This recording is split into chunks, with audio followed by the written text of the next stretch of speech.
police departments across the country recording a record number of on-duty deaths in 2021. Nearly 60 officers shot dead in the line of duty. That is a significant spike from the same time last year, according to FBI data. Let's bring in Ted Williams, former D.C. homicide detective and a Fox News contributor. Ted, thanks for coming on. I'm sorry that we're talking about this. Estimates for the year range between 358 and 477 officers killed in the line of duty. And according to the FBI, the felonious numbers are staggering. In 2021, 69 were felonious compared to 46 in 2020. To what do you attribute this deadly rise in cop killings? Hi, Julie. It's good to be with you under these unfortunate circumstances. 69 human beings, 69 men and women who put that uniform on to serve and protect us in these various communities were killed over this past year of 2021. One of the individuals I want to just give a shout out to right now who made the ultimate sacrifice was a police officer in Baltimore most recently, Officer Kiana Holly.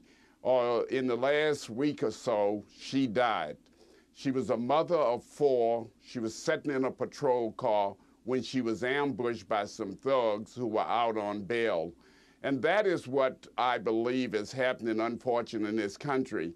And that is that these thugs committing crimes all over the country, and before the ink is dry on their paperwork, they're back out on the street. And that is one of the things that has led to the death of so many unfortunate officers. I think the push for police reform on behalf of Democrats is to, thank for this or blame on this.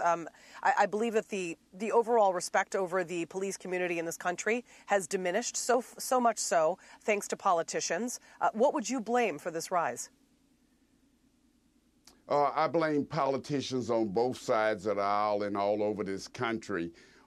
We had this so-called defunding the police movement where law-abiding citizens in these various communities were crying out for more funding for police officers. The politicians were talking about defunding. A lot of this started clearly with the death of George Floyd in Minneapolis, Minnesota, but that's some of the stuff that's going on, unfortunately, in the country right now. I want to talk about San Francisco. Leaders there have approved the mayor's emergency plan to combat crime and drugs amid an out-of-control crime crisis there. Here's the San Francisco district attorney denouncing the plan at a news conference last week, and then you'll react.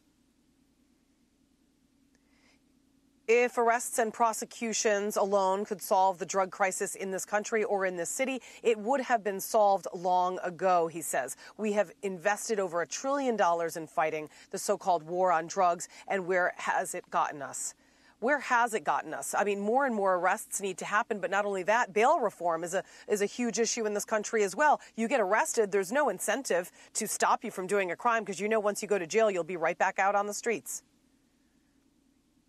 Julie, you've said it most eloquently, unfortunately, and that is that bail reform in this country has created more crime and more criminals than anything that I can conceivably think of.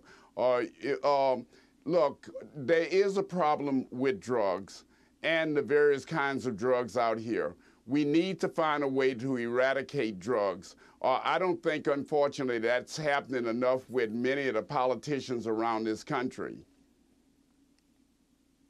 Yeah. All right, Ted Williams, thank you very much. We appreciate you coming on. Great to see you as always. Trace.